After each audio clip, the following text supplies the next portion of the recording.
Yes, yes. It is Vayetze today into the really deep now into the Jacob cycle of stories.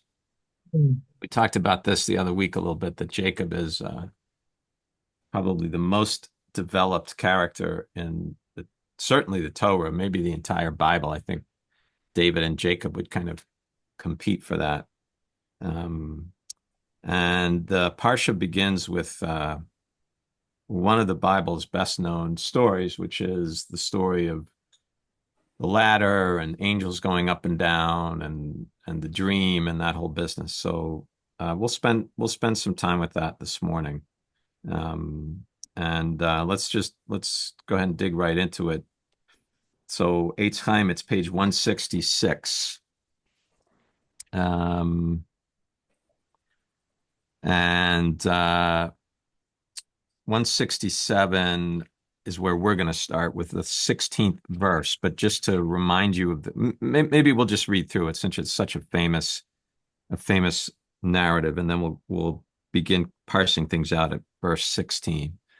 So Judy, you want to read that if you don't mind, just the beginning. So it'd be 10 through 15. Thank you, Rabbi. Jacob left Beersheba and set out for Haran.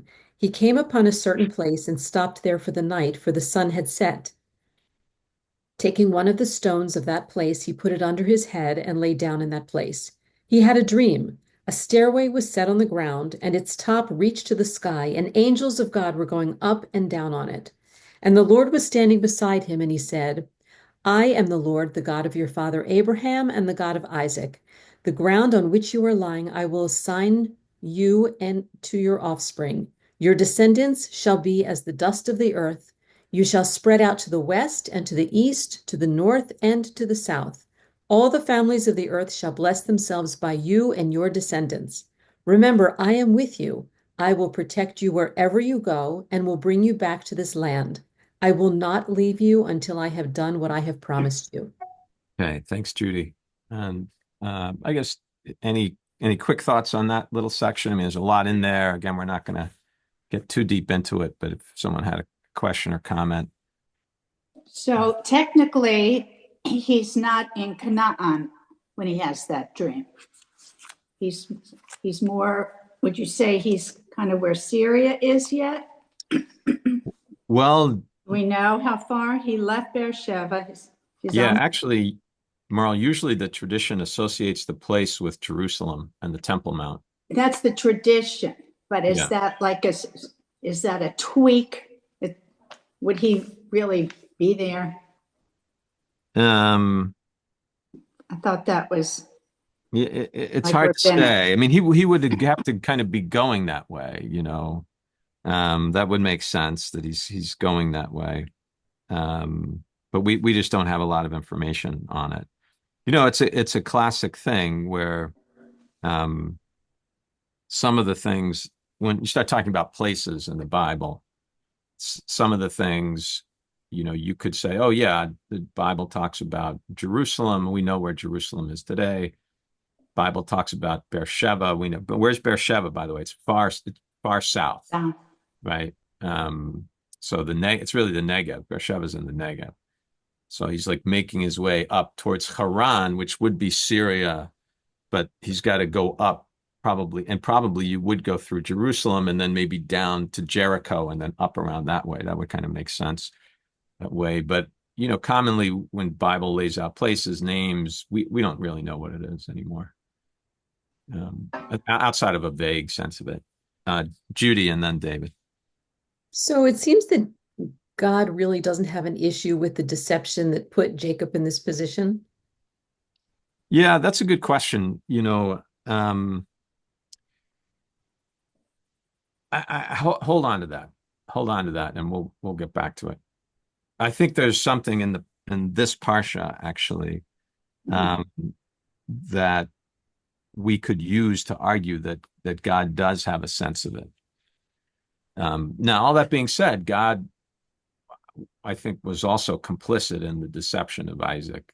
It would seem to me, but let's hold on to that. David Kuntz and then Ed. Um, it strikes me that he has a dream and his son Joseph has a dream and how important the dream is. Do we have any people before that who have dreams as important as this? Or is this the first time we really encounter this dream? Um, it's also a fair question. In Genesis, I'm just kind of, I think this is the first dream in well, Abraham kind of has that in Genesis 15, the Brit Bein HaBetarim, it's called. That seems dreamy. I don't remember if the word chalom is in that section. Have to look that up. Rabbi Schwartz, does Abimelech have a dream about that it's the sister versus the wife? Yes. Oh, yes. Yeah, that's good. That's good. Yeah. But not like this where there's this sort of this major significance attached to it. But yes, in the ancient world, they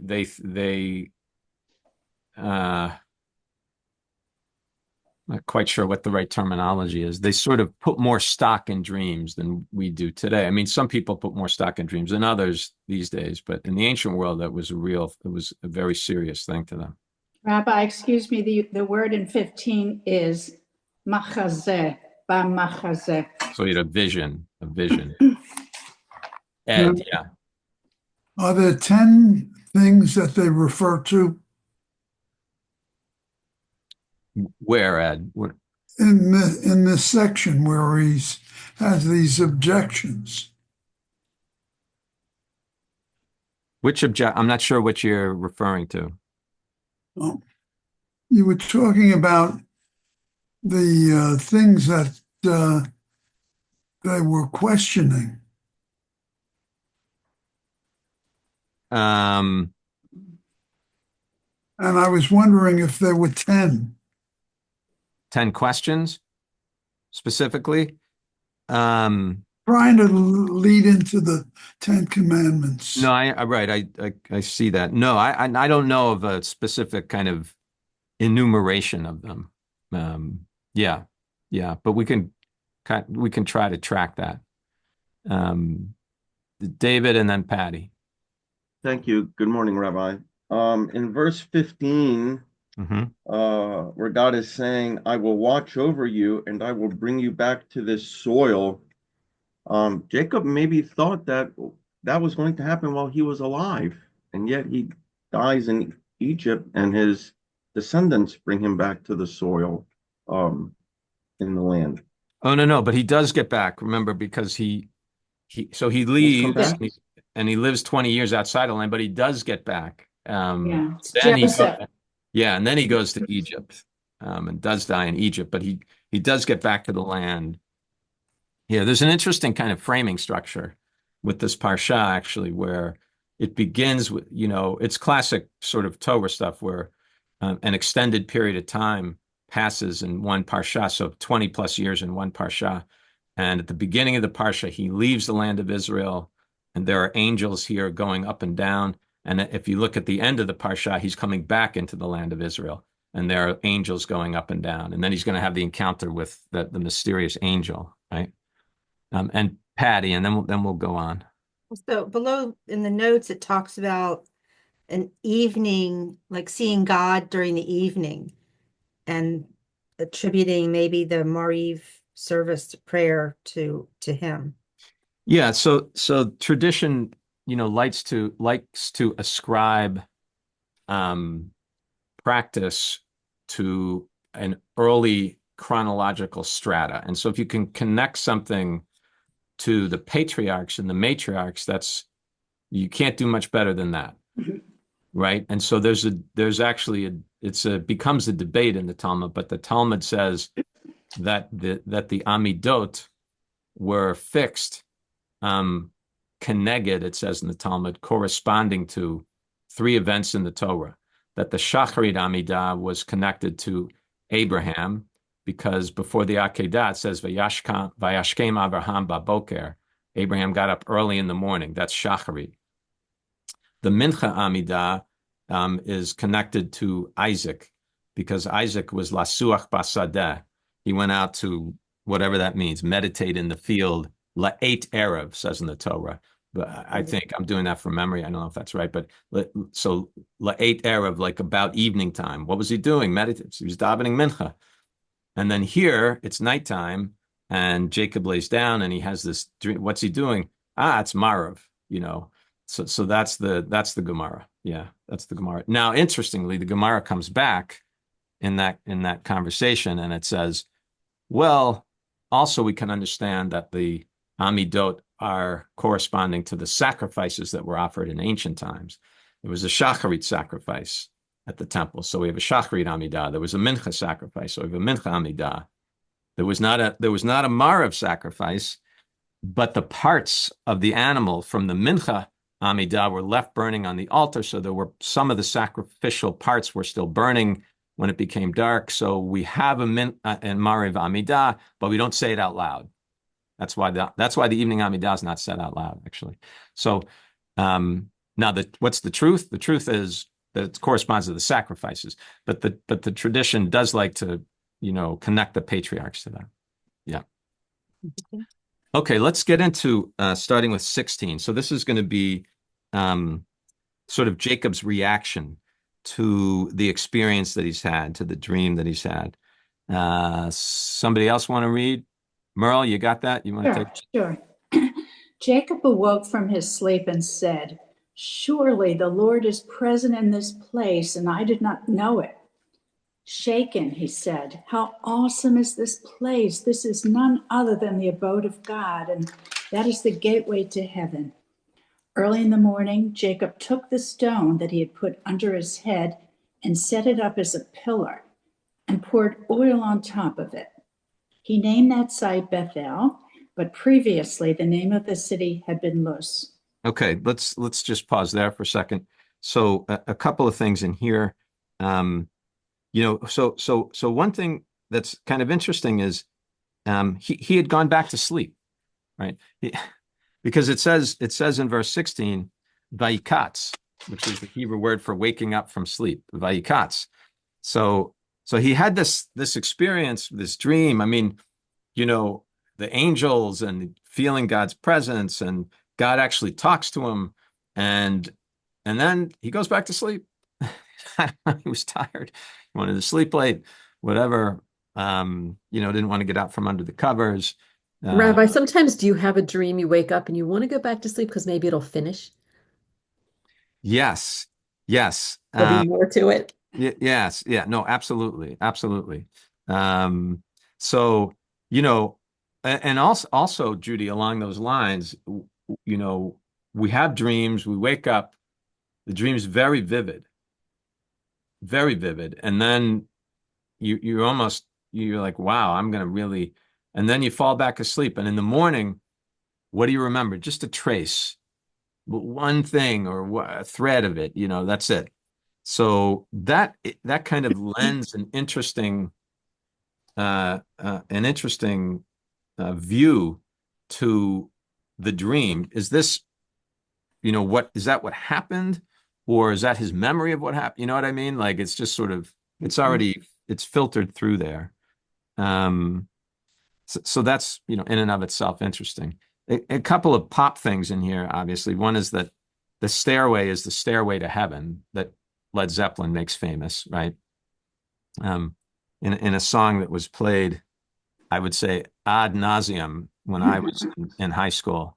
And of course, in the section that we just read, that's where Bethel gets its name, our shul, and that's why there's so many Bethels all over the place and so many Bethel churches. It comes from this passage here in the Torah. His reaction is interesting.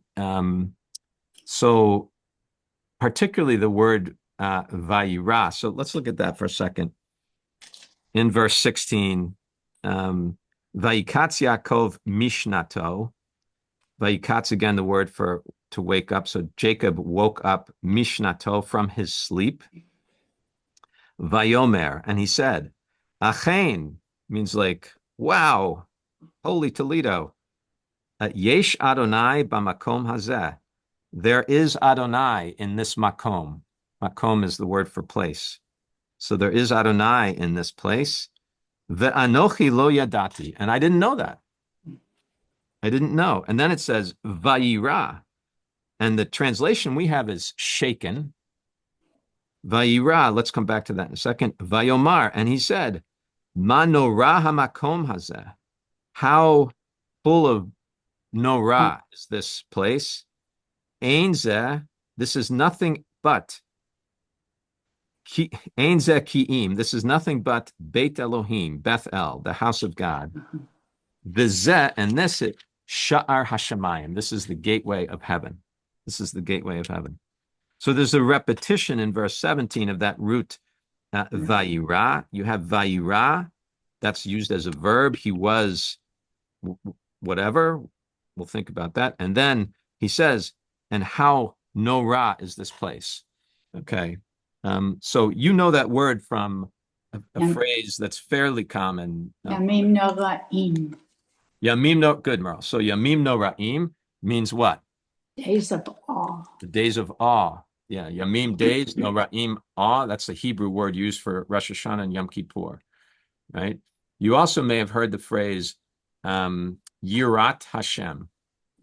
Yirat Hashem means like Fear of God. yeah. So you get the English term God fearing. A God fearing person, Fearing. Usually we would understand that as someone who is sort of sensitive to, aware of God's presence, God fearing, right? But also means like awe, fear, and we've kind of lost the sense of what the word awe means because of our ubiquitous use of the word awesome, which has become kind of colloquialized. But it really meant that the experience of God was fearful. You were afraid when you felt God's presence. It was something that made the hackles, the hair stand up on the back of your head. And that's his reaction here. That's his experience. It's scary. It's scary. Let's see, Richie, and then Gail, did you want to say something? But Richie, go ahead. Very minor thing. You mentioned that Jacob went back to sleep, but it looks like the whole thing is a dream, and then he awoke. I didn't see where I wasn't sure that I saw where he woke up and then went back to sleep and then woke up again. Well, it says he has a dream, Mm-hmm. and then it says he woke up from his sleep. But to remember the dream, yeah, okay, I see what you're saying. So you're saying you think it's just one running thing. That was my question. Yeah. Yes. Yeah, you could read it that way.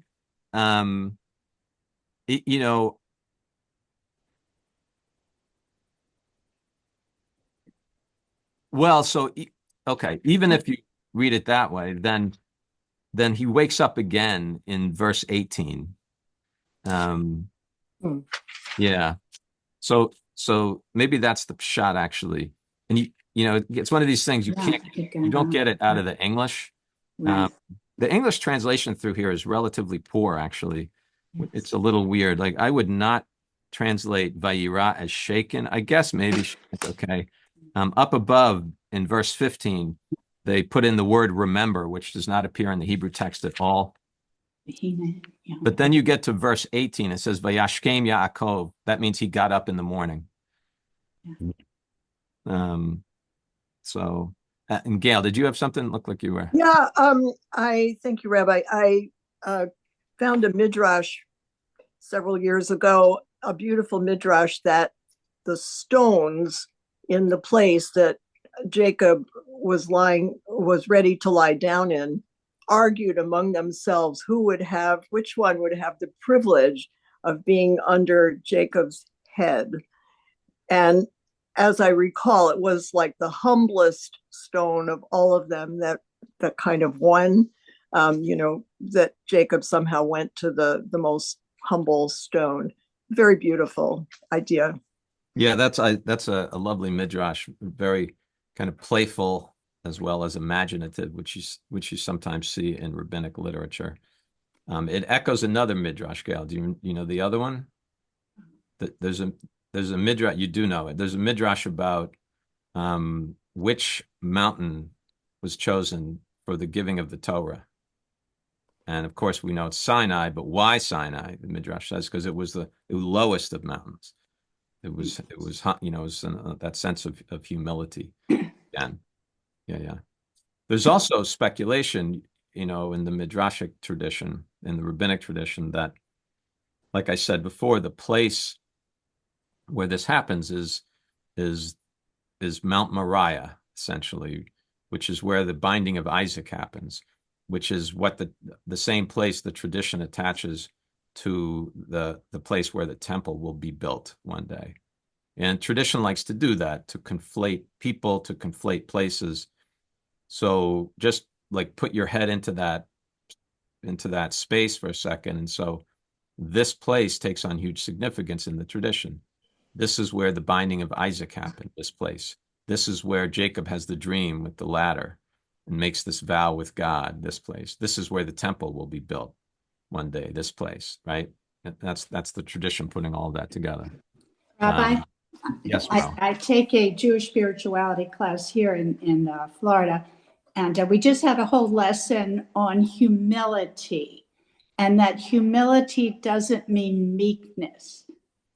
And it was very, very interesting, because when we hear the word humble, maybe we picture an elderly man stooped over, not wanting to bother anybody, maybe just wanting one little morsel. But no, in fact, humility really doesn't necessarily mean meekness. Right. It just means it could very well mean acknowledging that one's gifts come from God. And even if you did something to develop them, not to be too full of yourself.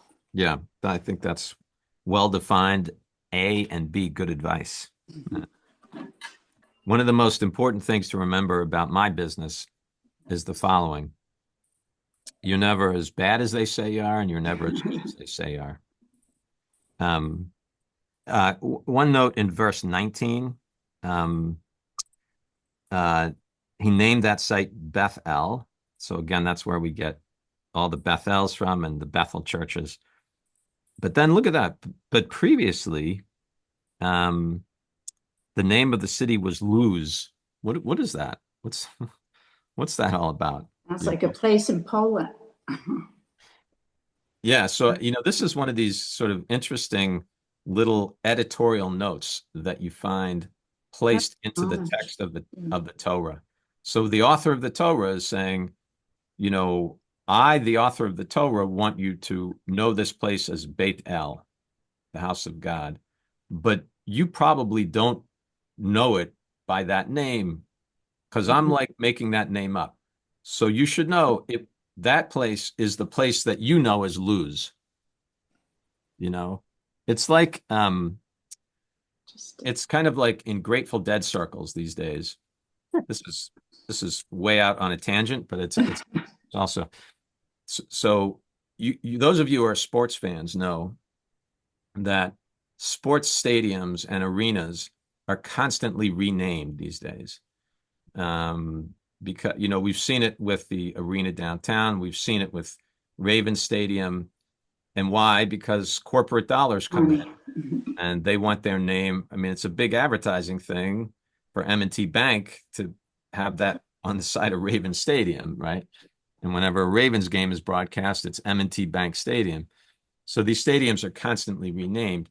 Well, those of us who were touring around with the Dead in the 80s, we saw shows at all these places that have since been renamed. But we still call them the old names because that's what we knew them as. If someone came along and said, TD Bank Arena, I would say, what is that? I don't even know what that is. I saw the Dead in 1982 on April 13th. It was called the Baltimore Arena in those days. That was it. That's how I know it, Brendan Byrne Arena, whatever. So it's kind of like that. Like, Luz, I know. Beit El, I never heard of. Right? Center. Yeah. What's that, Beverly? Well, maybe I'm so much older. It was the Civic Center originally. Baltimore Civic Center. Yeah. Baltimore Civic. That's where you exactly. take the bar exam. Really. And the Baltimore Bullets played there. And my Uh, high school graduation. Is that right? That's the most important thing. Although the Dead Show was pretty important. Okay. And the Baltimore Clippers. The Clippers. Oh my God. So The you Baltimore blast. Bullets. Clippers. The Don't forget bullets. the blast. The But Baltimore but Bullets didn't play there. I don't, God, never mind. yeah, the Blast played there too. Yeah. Blast for years. Okay. Let's start back in at verse 20, and we're going to kind of see Jacob's reaction to the experience that he's had. So David Kuntz, you have that? If you have it, go ahead and read a little bit. Yeah, I have it. And I have a question about it. Jacob then made a vow, saying, "If God remains with me, if he protects me on this journey that I am making, and gives me bread to eat and clothing to wear, and if I return safe to my father's house, the Lord shall be my God. And this stone which I have set up as a pillar shall be God's abode. And of all that you give me, I will set aside a tithe for you." Okay. All right. Let's so go, what's your question, David? Go ahead. It sounds like if this doesn't happen, he ain't buying into God. I agree. And it's like saying, if I don't pass this test, I'm not going to believe in God. And I don't think we saw that before from Abraham saying, well, if you don't do this. But that's what struck me, that he's really making not a promise, but a bargain. Mm-hmm. Certainly reads that way. Does that bother you or? Yeah. Well, yeah, because my thought was that all along we were accepting pretty much unconditionally, even though we would negotiate at times. So we weren't saying we're going to reject you, God. We're saying, okay, we're going to accept it, but we would like you to do this. Mm-hmm. Mm-hmm. And I think here it's like, if you don't do this, then I'm not buying this whole future thing and, this relationship with God. Okay. It sounds to me like a scientific hypothetical. If then, remember those words in the first sentence of a Conditional. science experiment. If Yeah. then, if it instead of the word if, it said when, right?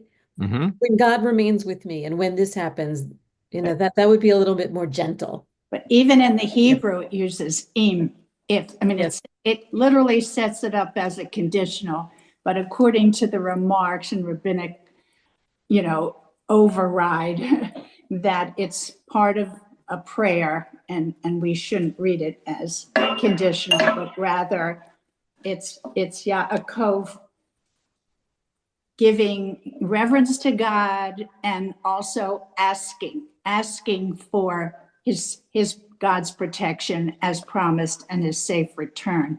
Kind of an ask as opposed to a condition. Well, yeah, it depends on how you read it. I read it like David. Well, the pshat, I would say the plain meaning of the text certainly is conditional. It certainly reads that way. The rabbinic tradition is highly apologetic for Jacob in a number of different ways. And I think what Merle is saying, citing explanations that are found in the rabbinic tradition, but to me, read as part of that apologetics strand that's there. But it seems, Rabbi, that, and I don't want to spill the beans, not that we don't know the beans, but it all is like, we know how it ends.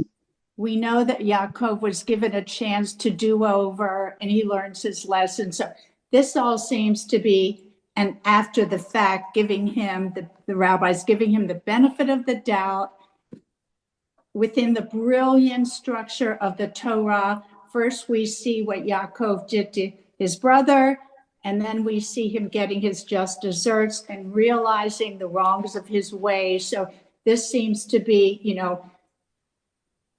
imposing what we know ultimately and giving him the benefit of the doubt due to his growth. Yeah, no, I think you could read it that way. So Gail, I see your hand is up, or your virtual hand. Right.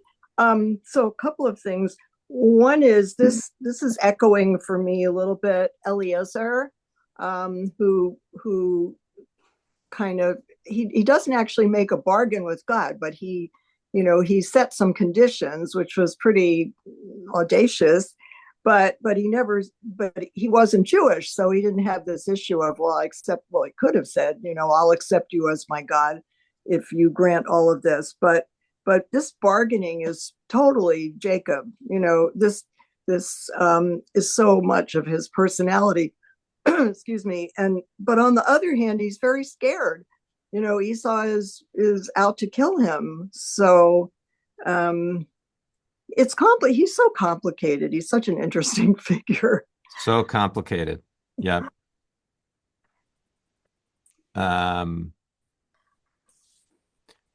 Anything else? A couple of things I want to look at there. So first of all, let's look at 20, the Hebrew.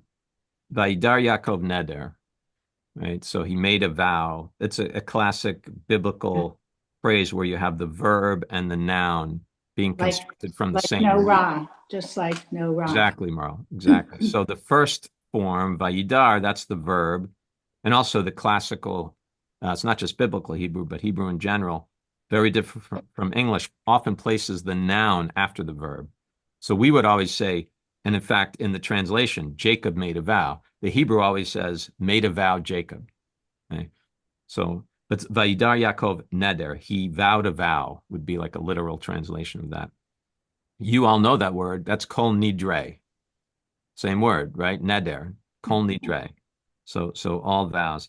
Another thing, if you watch the pronouns, you could actually kind of see it in the English because they capitalize. So look at in verse 20.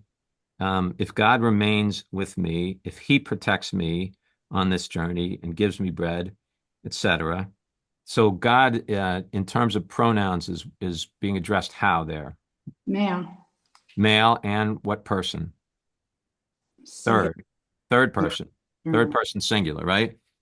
Then look in verse 22 and the last word in the verse, which actually is the last word in the Hebrew. And this stone which I have set up as a pillar shall be God's abode. And all of that there's you, I will set a tithe for you. So in the course of this address from, let's call it a prayer, this prayer from Jacob to God, he begins talking about God in the third person and ends talking to God in the second person.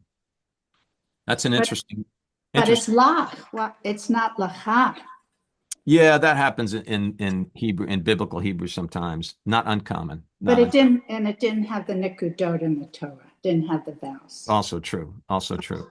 But that movement from third person singular to second person singular is just an interesting movement. And whether you have ever thought about this or realized it, that movement happens in the bracha formula. I have a quick question. Is he giving God a condition, or is he not sure what and who God is, in the sense of it's a mystery, and then he's saying, but if this being or whatever does this, then I will know that there is this, I call it, for lack of a better word, and higher being. In other words, he's not sure. And now he's saying, I'm not sure what's happening, but if this happens, then I know for sure that there is somebody there to protect me and do this. I don't know that it's a condition to say, yeah, you give me this and I'll do that. I'm not sure how I would read it. No, I understand what you're saying, Beverly, but let's say let's read it your way. Let's say he's saying, if good things happen to me, then I'll know that God exists. I mean, that's conditional anyway.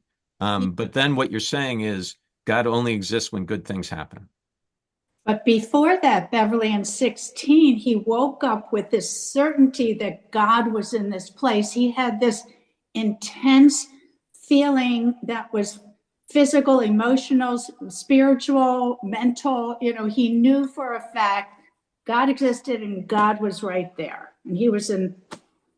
So I want to go back to that distinction between the reaction he has at night and then the reaction he has in the morning, because I think it's an interesting distinction. What you really have here, there are two prayers that are offered. There's a prayer of reaction. In traditional understanding of prayer, there are three types of prayer. There is a shevach, which is like praise of God. There is hodaya, which is acknowledgement of God. And there's bakasha, which is asking something of God. Right? So, so here you have this initial reaction of Jacob when he wakes up and he says, filled with awe, and God is in this place. It seems like this deeply moving spiritual moment for him. That's like shevach, like, wow, God is here. And then in the morning when he wakes up, he's into bakasha mode. He's into kind of, asking for things mode. To me, the way it reads is he's in the middle of the night. He wakes up. He had this dream. He's deeply moved by it. He's in the middle of the wilderness. It's dark. He's by himself. He's filled with awe, right? And then he falls back asleep and he wakes up in the morning, and in the morning, he's sort of settling back into Jacob, and he tries to create kind of a business arrangement with God. I mean, that's the more, yeah. But those are the three sort of classic modes of Jewish prayer. They're all found in the Amidah, by the way. The Amidah opens with Shevach, praising God. You are God of our ancestors, God of Gevurah, strength, right? You can raise the dead and bring them back to life. That's Shevach, like praising God. Then in the weekday Amidah, there's a lot of bakasha, asking God of things, not in Shabbos, but weekday. And then towards the end, you get into hodaya, gratitude. Modim anachnu lach. We are grateful to you, right? That's what, so Rabbi Sorokin rephrases that into pop terms. And she said, what does she always say? God, wow, God, thanks, God. Help. God, help. So that's that. That comes from that. Those are the three classic modes of Jewish prayer. It's just saying it in a kind of a pop phrase. Judy, you had your hand up. Is bakasha related to bavakasha? Sure. Yes. Request. So it's please, it's a request. Yep, exactly. Okay. So, let's just take a quick look at the commentary below the line. If you have the Eitz Chaim on this section, this is the Kushner commentary. So he says, this is one of the first instances of someone making a promise to God in return for God's blessings. Does it represent a posture of gratitude, or is it an attempt to manipulate God with promises of worship? Is Jacob excessive in his demands, asking that God gave him everything he will ever need, grant him a life free of problems, or is he simply asking for the bare minimum, things you need to get by, food, clothing, safety? Although Jewish prayer is predominantly about thanking and praising, hodaya and shevach, Judaism is not so otherworldly as to be embarrassed by prayers for material sustenance, right? Several commentators are troubled by the conditional sense of the Hebrew, if God protects me, when God has just promised to do so. Also, how can Jacob say, the Lord shall be my God, only if God helps him? The first comment may reflect Jacob's doubts about the validity of the dream. Was it real, etc.? And Jacob, like Abraham, trust to God to fulfill the divine promise. Midrash resolves the second question by taking the words, the Lord shall be my God, as part of Jacob's prayer, not as a promise. Along with food and safety, Jacob is praying for a sense of God's presence. Okay. All right. That's a nice little piece of it.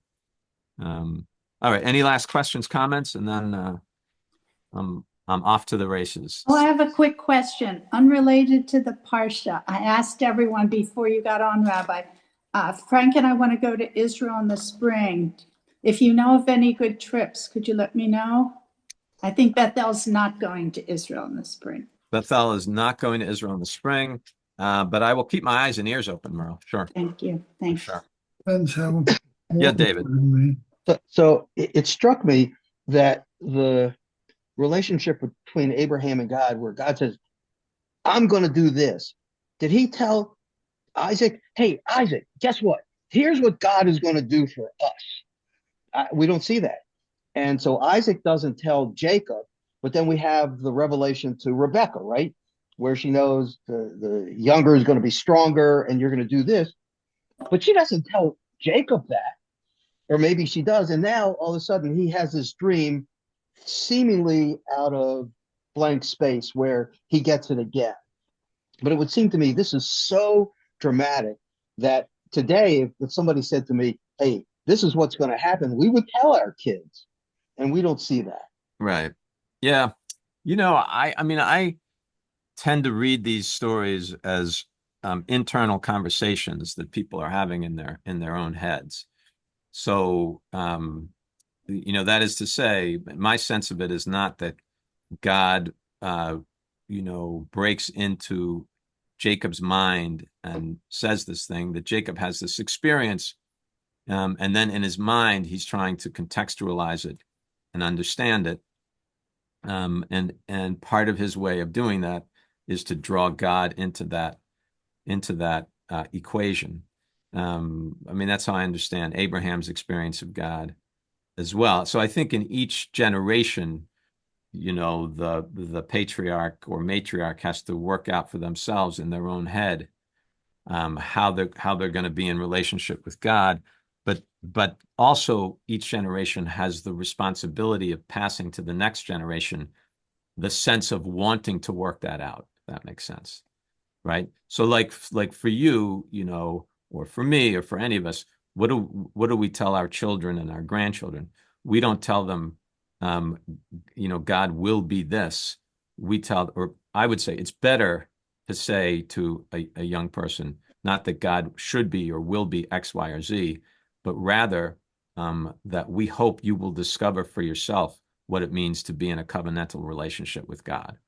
And then you have to go and figure it out. I think so. And I think that's sort of what you see playing out, in each generation of the patriarchs. That's just kind of my take on it. That's great. That really is helpful.